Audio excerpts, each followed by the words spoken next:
Hello, I'm Chaz Ebert, and it's my great pleasure to welcome you to the last panel in our 2020 Ebert Symposium series on film and media at the University of Illinois in Urbana-Champaign. When the College of Media and I started the Ebert Symposium together in 2018, our vision was to shine a light on topical issues within cinema and media studies. My late husband, Roger Ebert, graduated from what was then known as the College of Communications in 1966. The college was later renamed the College of Media to encompass a broader range of interdisciplinary studies, as well as a growing knowledge of how technology intersects with communications and media. But the goal remained the same: to study how communications and media bring together different peoples and cultures to inform, entertain, educate, and ultimately help us all to live together more harmoniously. This year, the media industry, and indeed our world, have seen some incredible challenges. So our first panel focused on film production and exhibition during the coronavirus pandemic and in the wake of the protests surrounding the killing of George Floyd. Our second panel in the series focused on the impact that documentary film can make on public engagement with social issues. I would very much like to stop and thank all the participants who have shared their expertise with us in all of the panels of the Ebert Symposium series this year. Now, today's panel, we focus on representation in media, and I'm pleased to introduce our moderator, Professor Angarad Valdivia. Professor Valdivia is a research professor in the Institute of Communications Research and the Department of Media and Cinema Studies. She is a leading voice in the field of media studies and also a major scholar of gender, transnational popular culture, and Latino studies.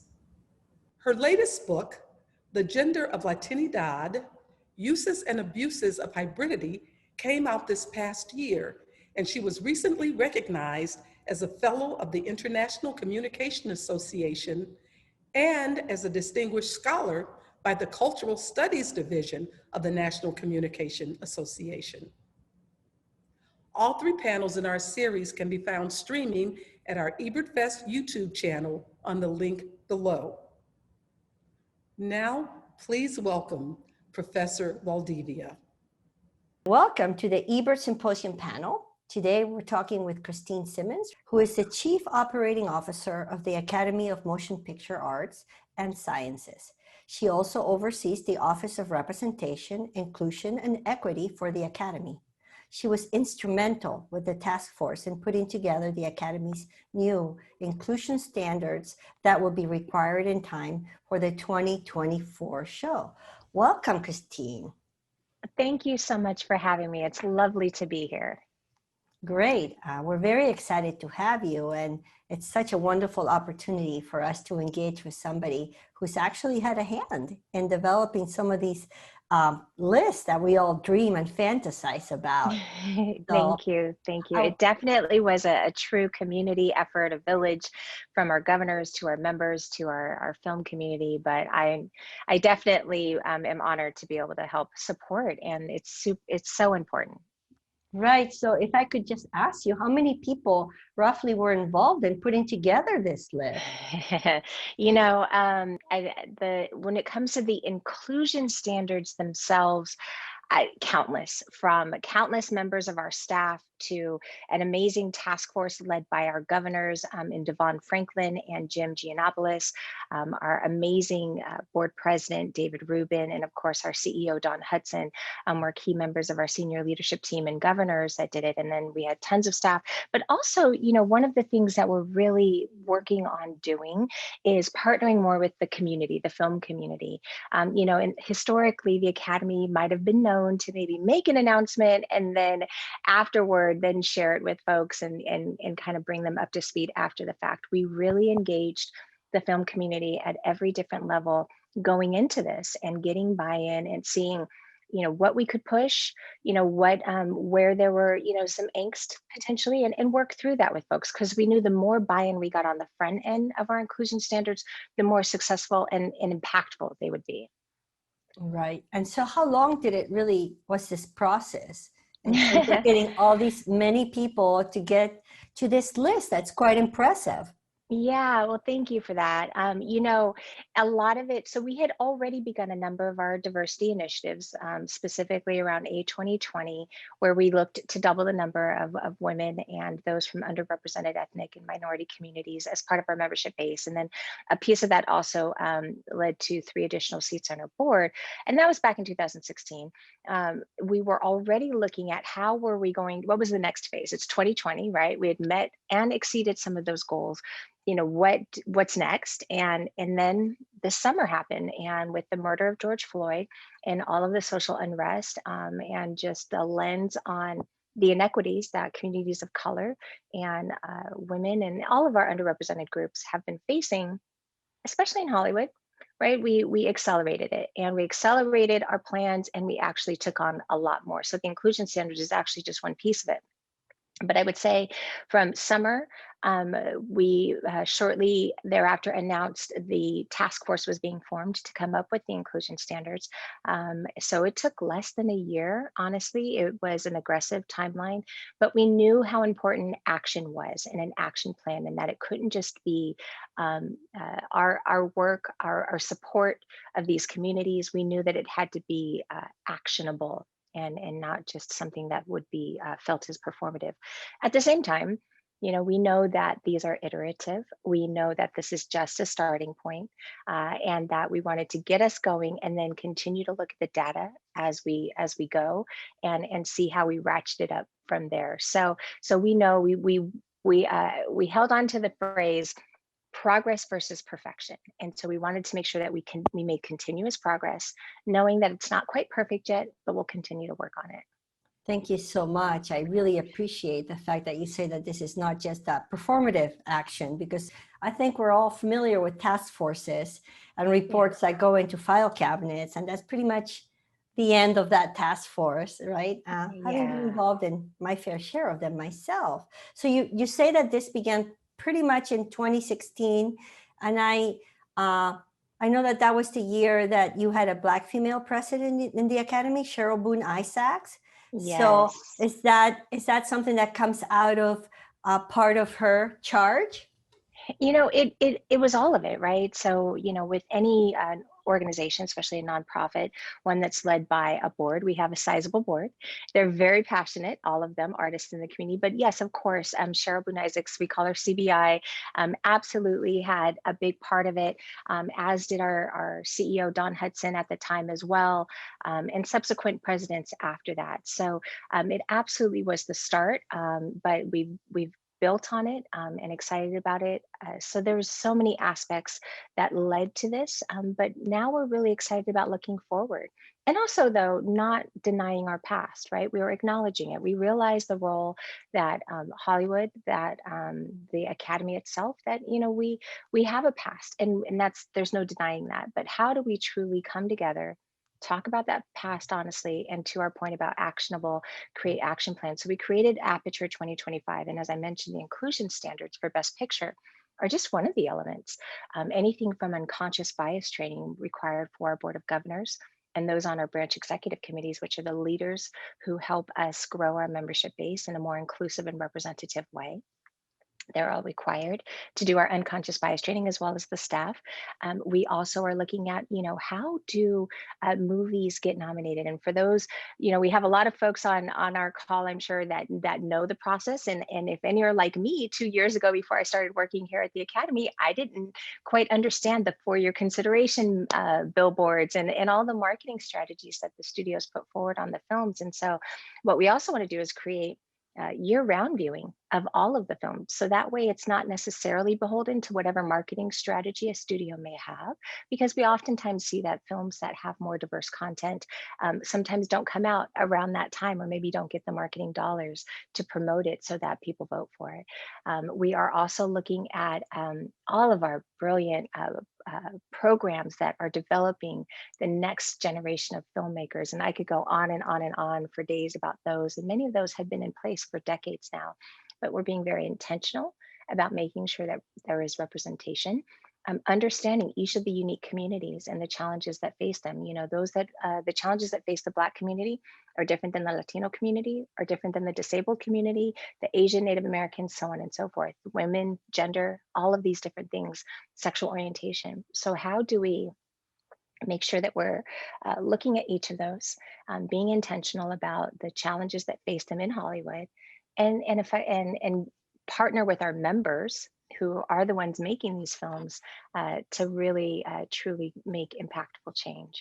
So Aperture 2025, like I said, was very intentional. We're talking about broadening the lens through which excellence is recognized.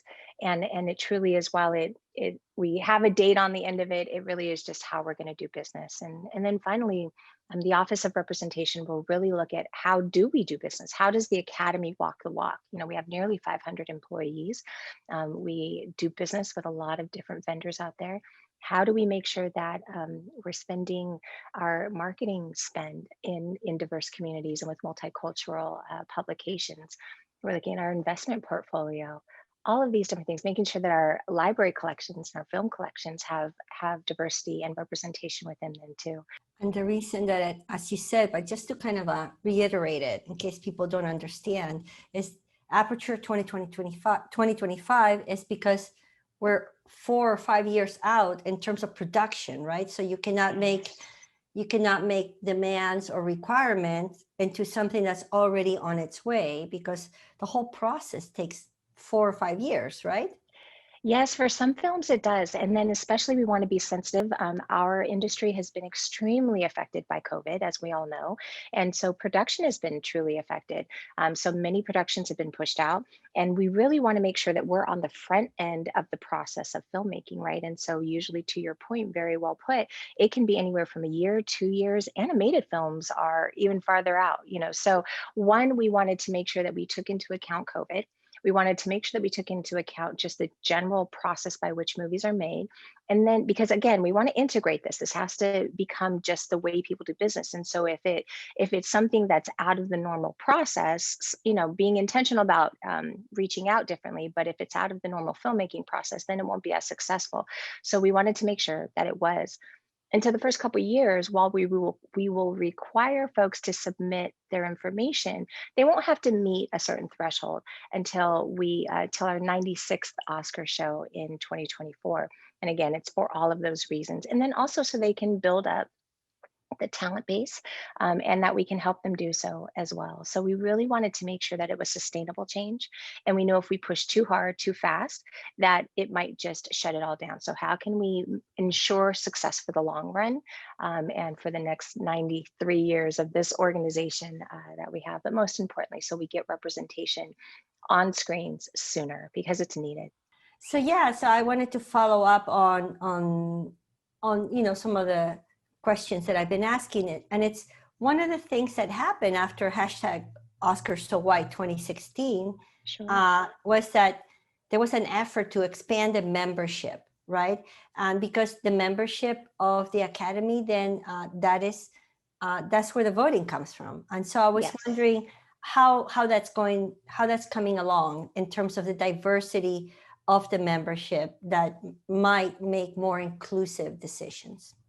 I really appreciate that. And you're right. It's so many folks don't understand how the voting happens, and it is truly through our amazing members. And so a big push was to make sure that we had as many voices possible that are part of our membership. So we did meet and exceed those goals. As I mentioned, that was our A2020 initiative. And so it was doubling the number of women and doubling the number of people of color or those from underrepresented ethnic and minority communities by the year 2020. So we did meet those goals. And then we also, as I mentioned, added three board seats to the board, specifically to have more voices of diverse voices, I should say, on the table or around the table. With that said, you know, we knew that that's not enough. It's not alone. And while we are slowly diversifying our membership base, At the same time, there's still more work to do there, and that is something that we're still continuing to focus on, because it is one thing to have all those different voices to be able to cast their votes on what they feel should be celebrated that year. But it's also all the other pieces that I mentioned of aperture, right? So how do we change hearts and minds? Many of us have biases that we're not even aware of. And so how do we help people understand that even our folks who may even have the most pure intentions and really believe in representation, we've been taught for quite some time what a film is, or what it should be, or elements of it that typically align with mainstream dominant cultures. There's lots of other ways to tell stories, and those can be just as excellent as the other. So we wanted to make sure that in addition to continuing to continuing to diversify our membership, we're still doing that, still working on that, and still very intentional about it. And that's not only domestically, but it's internationally as well. And we're really excited to grow our international membership base.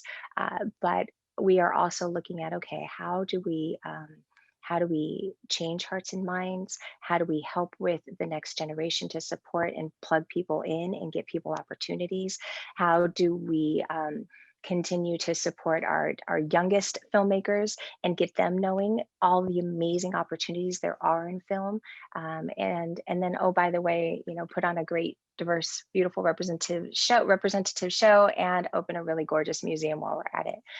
So all of those things are now what we're taking on in addition to diversifying our membership base as we started in 2016. So it's going, everybody has progress. We all have progress that we're trying to make on this. So we're looking forward to continuing it and not stopping until we truly see the change that we all want on our screens. Great. I like that multi-pronged approach, right? Not just one thing, but so many elements that have to work in concert to move the project forward. Now, when you're saying you doubled the women and people of color or minorities, so what does that make in terms of percentages? So now that you've doubled the women, how many women are a percentage in total? And the same with, minorities. Thank you for that question. So excited. Our goal, we definitely met and exceeded our goal as it related to diversifying our membership base. And this year's class was 44.8% women and 35.9% people of color, or those from ethnic and multicultural communities. So we're still moving the needle. And that was this year's class. So as we look at the totality of it, still work to do, but excited to continue the progress that we're making and being so intentional about it. I mean, I was really so impressed in 2018 when A Fantastic Woman was included, and the protagonist of A Fantastic Woman was a presenter, being the first transgender presenter in the history of the Academy. Of course, I don't know if you know, but I'm from Chile, so I am very proud that we from Chile are able to bring that to the world. I love it. It was such a wonderful, wonderful movie, which, as you may know, was not really shown in Chile because of originally because of the subject matter. So thanks for those numbers. When do you see, in terms of looking down the pike, there being proportionality in terms of representation? That's a good question. But I mean, as you know, we at the Academy are kind of towards the end of the life cycle, if you will. So as we continue to look at the entire journey of an artist, right, we have to make sure that we're partnering with our studio brethren and sisters. We have to make sure that our unions are also working towards this goal as well, because we can't, if folks aren't meeting the criteria or haven't had the opportunity and gotten the credits in the industry and the jobs that they need, then they don't become eligible as members. So we have some work to do in the industry concurrently while we make the intentionality of what we do. So we've already begun to look at our criteria and say, okay, historically, has any of this caused exclusion inadvertently? And so let's look at the criteria for each of our branches, so that which we have control over, that we absolutely can be looking at it and thinking about it with an eye for inclusion. So it's really hard for me to estimate the date by which we would have proportionality, because we depend so much on the entire ecosystem. But that being said, we are, like I said, now leaning into that. Okay, got it. So in order for us to be able to meet our goals, we need to partner with our our film community so they can help us meet our goals, right? And so that's where the inclusion standards also came from. We have this beautiful trophy that a lot of folks are aspiring to get. And so if these studios are aspiring to get said trophy, then it's important that we see representation. And we really see it as the ability to tell more stories. There was some concern around, confining artists. And to be quite honest with you, I feel like it liberates artists even more. Now you have all these other tools that you maybe hadn't been using in the past to tell that story and make it even more rich and more authentic and more beautiful, and also both in front of and behind the camera. So those inclusion standards are key to influence our film community so that we can create more opportunities, so that we can create more Academy members that are representatives. So a very long answer to say it's hard to say, but we know that that's where we want to be. That's where we are very intentional about going. And we are doing everything both in our power that we control, but also that which we influence to help us all get there. I mean, this is the whole thing, right? It's you look forward, you're informed by history, and then you set a utopia, right, to kind of reach towards. You don't know when you'll reach it, but that's what you're aiming for. You're aiming for that better place. You're aiming for that perfect place. If we could switch gears a little bit, but still talk about issues of diversity, I am curious about the long history of genres that are considered Oscar worthy. I think that that kind of common sense about what genre even gets considered for an Oscar is itself the result of gendered and racialized kind of categories. Can you comment about that? Well, at the end of the day, we love movies, period, right? So we're here to celebrate movies, to preserve the legacy of movies. And, our hopes, again, as we broaden that aperture, then that broadens our aperture of excellence, period. And we got to see some beautiful newcomers to what people would typically think an Academy movie would be, a nominated movie would be, both with Black Panther in a couple years previous, and then, with our international film, Parasite, winning last year, which we were also excited about. So while Parasite itself, from a genre perspective, was a little different, to have an international film as Best Picture was phenomenal. And it's showing how folks are beginning to broaden their aperture. We're going to say it at least 6 or 7 times today, so that way we can continue to talk about this. But you're right. We do want to talk about all these various genres because so many of them are inspirations for works of art, and so those are things that our artists and our film community are discussing. Our members are passionate about recognizing everyone's art, and we know, and us at the Academy, I mean, if you come to our library, you'll see everything from cult films to comic films to horror films to all of it. So the Academy itself is deeply rooted. And in fact, in our new museum, you'll see so many beautiful genres represented throughout. So slowly and surely, I think we're getting there. Again, back to, we all have biases. And so the way we can continue to look at these things is as our branch executive committees and our members are taking these unconscious bias trainings, they're starting to see, oh, you know what? There are lots of genres that are excellent as well. So we support it. We love telling all the different stories there are. They're artists, they're filmmakers, and so we hope that they too will continue making them, and then we'll begin to celebrate them. Thank you so much. You've mentioned a couple of times how you expanded the number of members in the board of directors, right? So can you speak about that board of directors? How large is it? How diverse is it? How hard is it to get in it? Like, can I get in it or something like that? Great question. Well, first of all, they are a phenomenal group.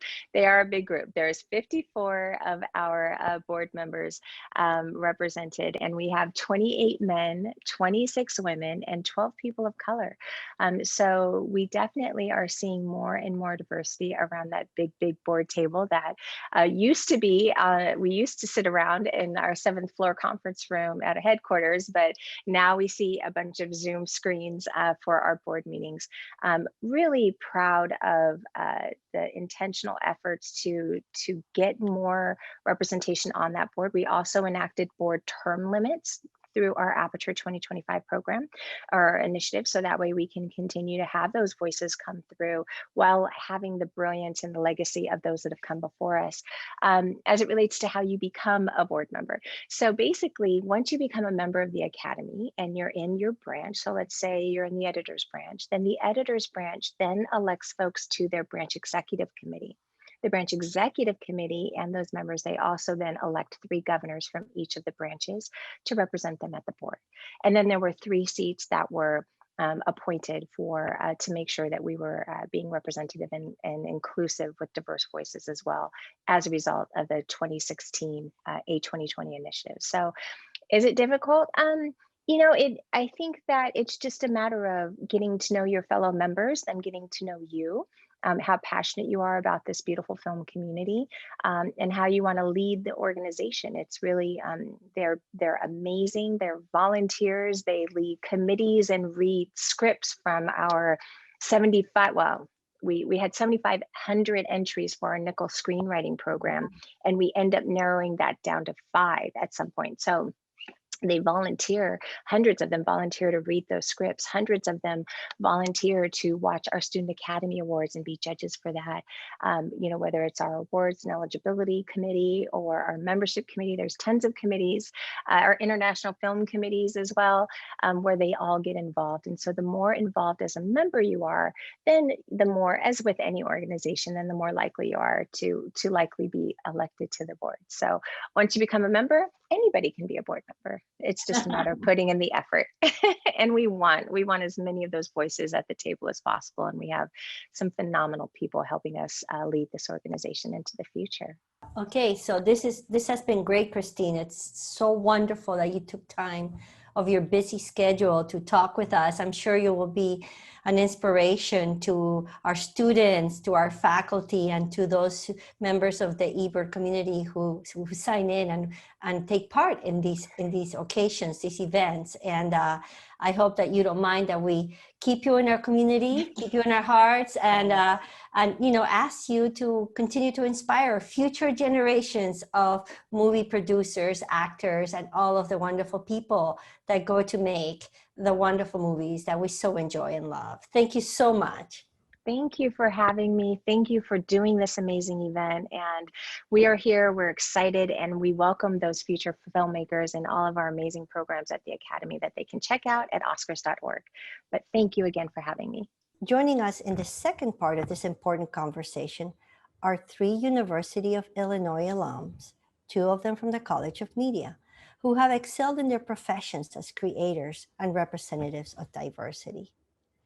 We begin today with Troy Pryor, also a graduate of the University of Illinois, a BA in 2007 from the Liberal Arts and Sciences College in Communications, and currently a U.S. producer, actor, and public speaker.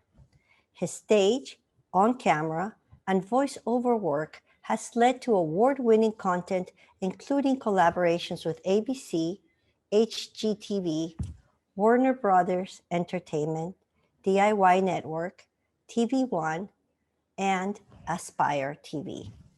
Troy is an advocate for connecting local, undiscovered diverse talent to mainstream content and media platforms through his production network, Creative Cypher. His collaborations with Oscar and Grammy-winning artists and their foundations include Che Rhymefest Smith, Kanye West Donda's House Organization, and Commons Common Ground Foundation. These partnerships have enabled Troy to mentor hundreds of up-and-coming artists and empower production deals that build Chicago's artistic community. Also joining us is Carrie Carpenter, a trade journalist turned TV producer / writer. After graduating from the University of Illinois with a master's degree in broadcast journalism, Carrie set out for Los Angeles.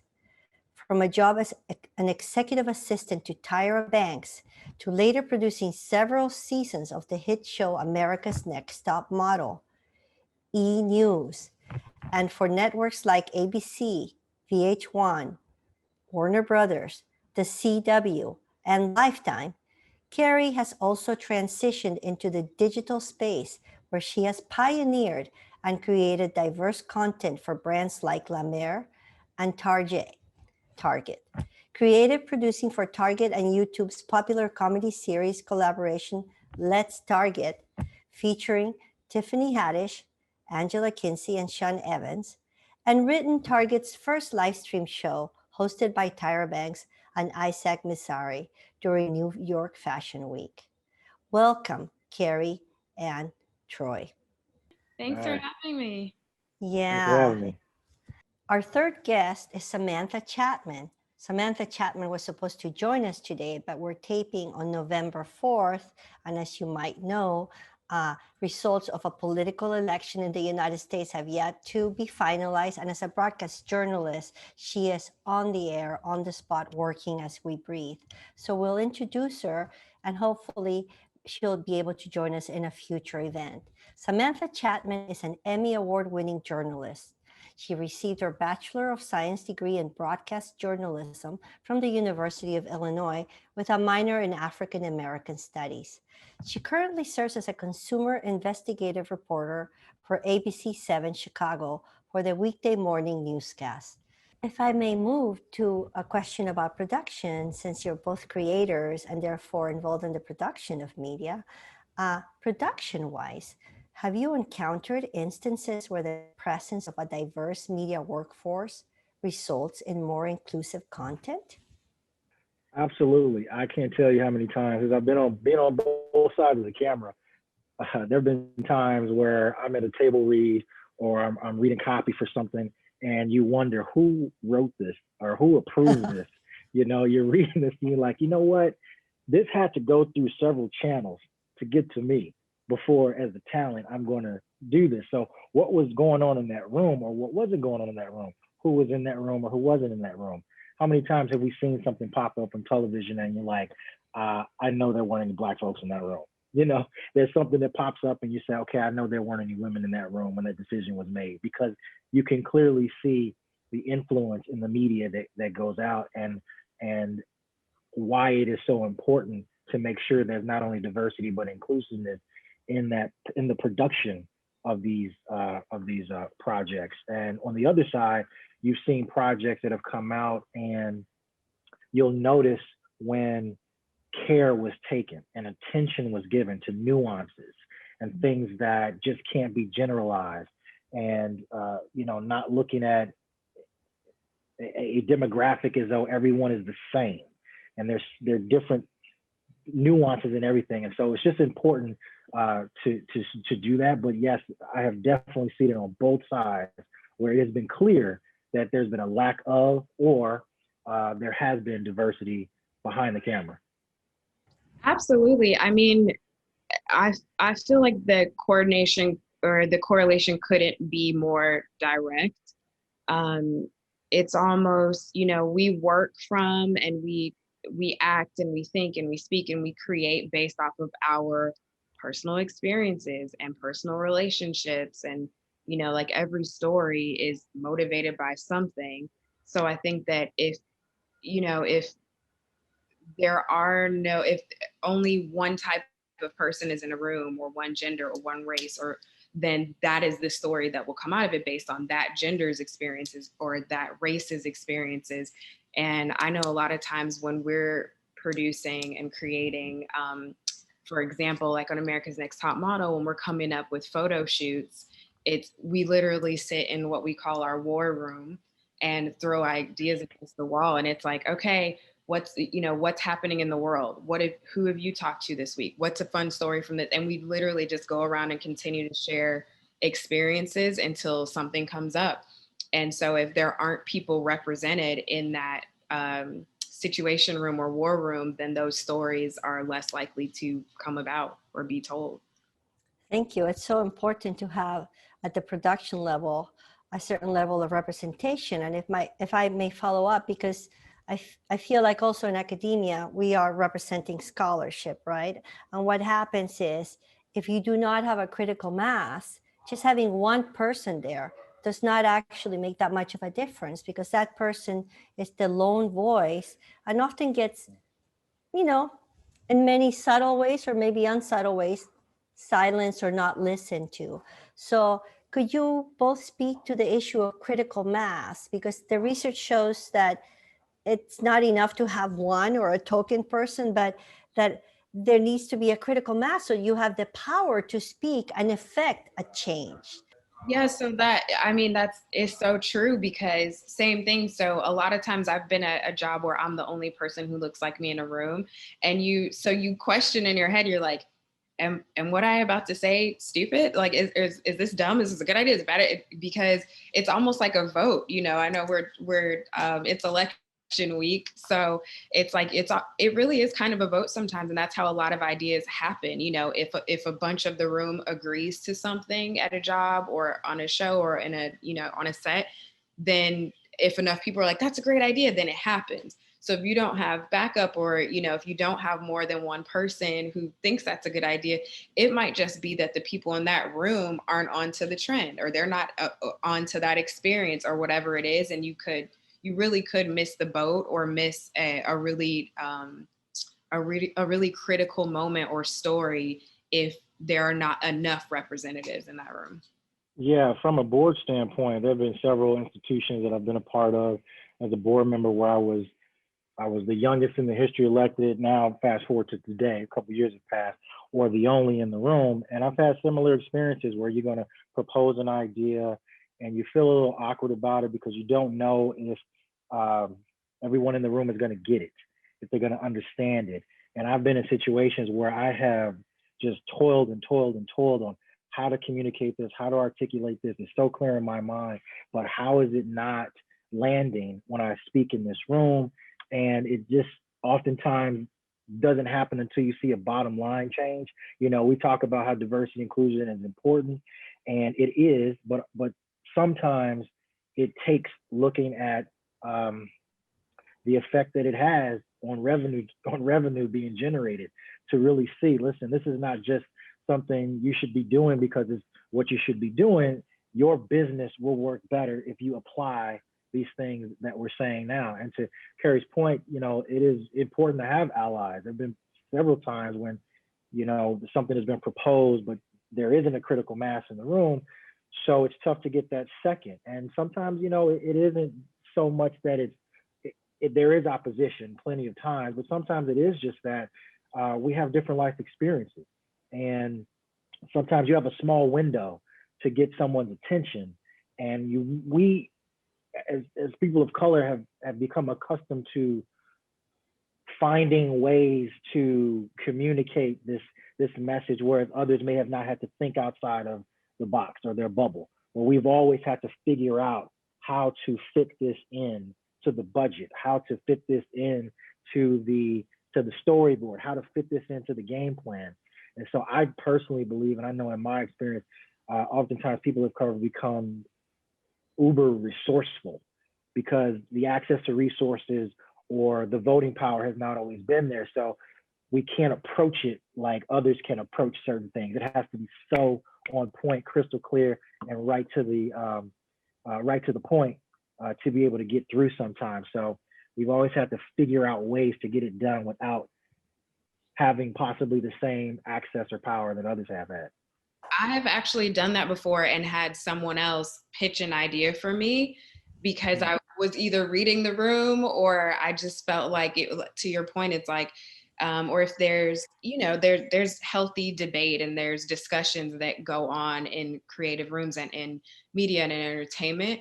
And so to that point, I agree. It's like, I always put I call it like a gentle pass over things sometimes, and, take a beat because I want the idea to be received as a good idea or as a potential idea versus like this, me presenting the idea, if that makes sense. Also the idea, I guess, of mentorship, so if someone or someone that looks like you has never been at a company before in a room, then I feel like your chances are probably harder to get into that room or to get in, so if you go through a door, are you opening the door to help someone else that looks like you come through the door? Are you training? Are you being a mentor? I think it just has a lot of layers to it. Yeah, the whole idea of mentors was one of the biggest things that were popped in my mind because of just the nature of the industry that we work in.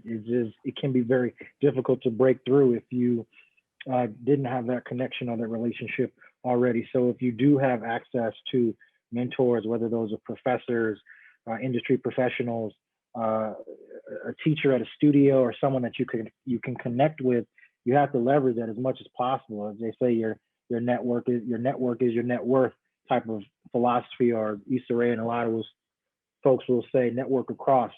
So you want to network up, you want to connect to those that can provide value from a higher level, but also those across, because I can't tell you how many folks I work with now, and I look back where we started, and I'm like, oh, we went to school together.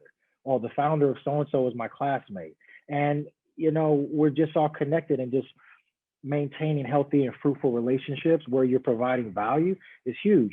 I think that's a big key, as well as is knowing your worth, but also making sure that you're providing value. And it was alluded to earlier, having your resume, your portfolio, your presentation in place, so that you can provide value. No matter what you're doing, you can provide value and eliminate some of the no's by making it almost impossible for them to say no, because you've done your homework, you know your audience, you know what the needs are, and you're solving a problem. That's really the big thing, is that when I talk to folks that are getting into the entertainment industry, especially on this side, it's like there's a product that you're making, or there's a product that you're delivering, and your thing is you have to solve a problem.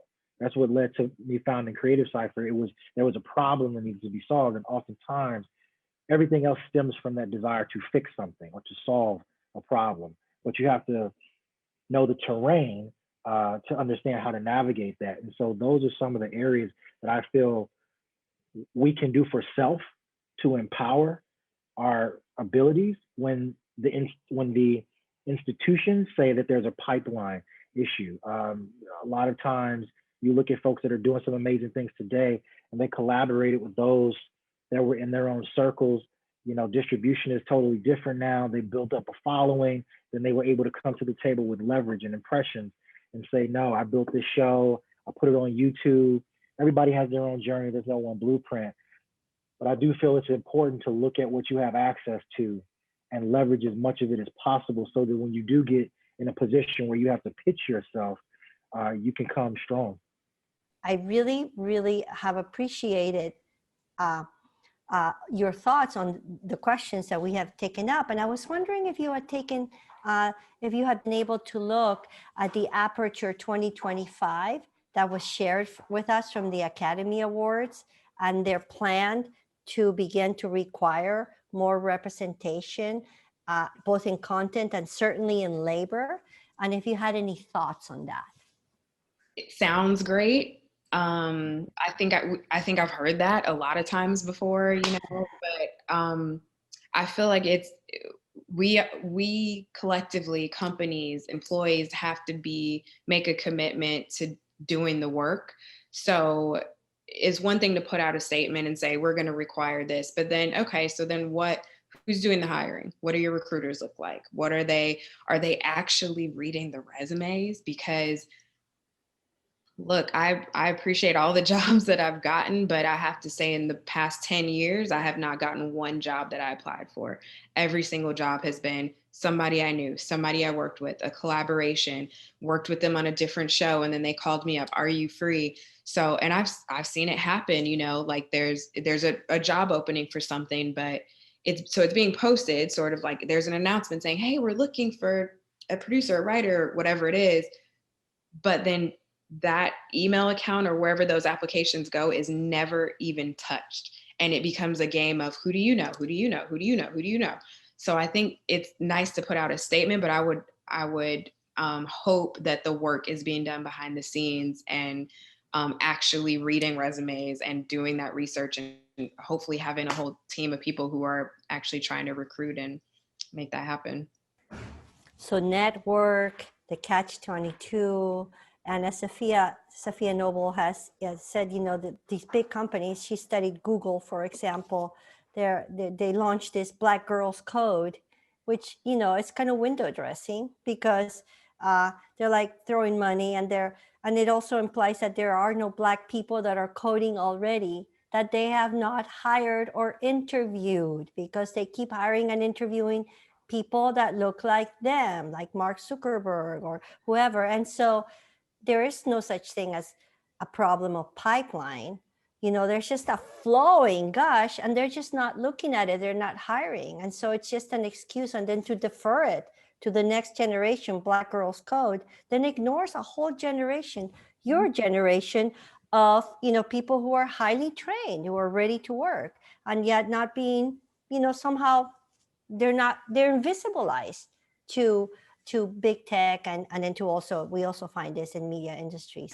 There's always these other issues. One of the issues I think in Hollywood and film is casting, right? Casting directors that don't have a diverse pool of clients. So when they're asked to cast people, they don't have a lot of people of color in their portfolio and stuff like that. And it also reminds me of, the Canadian government effort to make sure that they have enough Canadian produced content in their media, but it's so hard to, to come up with it, or to decide, well, is this Canadian? I think this person was born in Canada, but lives in LA, or, this was produced in Toronto by a bunch of people from Louisiana. And so it gets very difficult to police and then, like you say, follow through. And as you both said several times, which I think is one of the big takeaway points here, is that so much of the occupational opportunity is achieved through networking, right? And through who you know. And Carrie, it's amazing that you said you've never gotten any job you applied to, but that all the jobs you've gotten is through networking. That's both astounding and a little scary, right? I actually kept track. So the first job when I moved to Los Angeles after I graduated was the only job that I applied to and got, and it was as a production assistant on a court show. And then after that, I kept files. I was applying to hundreds of jobs in a season, within a span of months, and just not only just not getting them, but not even hearing back, not even saying, hey, we got your resume. Hey, and then I started thinking, I'm like, are they reading my resume? Like, I was like, I thought I was doing okay, went to school, got my degree, but half the battle too, which is what we were talking about earlier, is, do people want to work with you? Like, if you could have a great resume, but if you've not been around people so that they can see how great you are to work with, or if you have been around people and they see you're not great to work with, then that affects your jobs, too. It's not just your skill set and things, but how well you play in the sandbox. And I hope that you understand how exciting it is for our students to see alum like yourselves who have been successful and are making a difference, because then they can see their path and their future. So how can we best prepare our students so that when they enter media industries, they can contribute to tipping the needle on issues of representation, inclusivity, social justice, to lead to the endurance and reproduction of a democracy? So I think that it's important to have a cultural relevance component to whatever you are creating.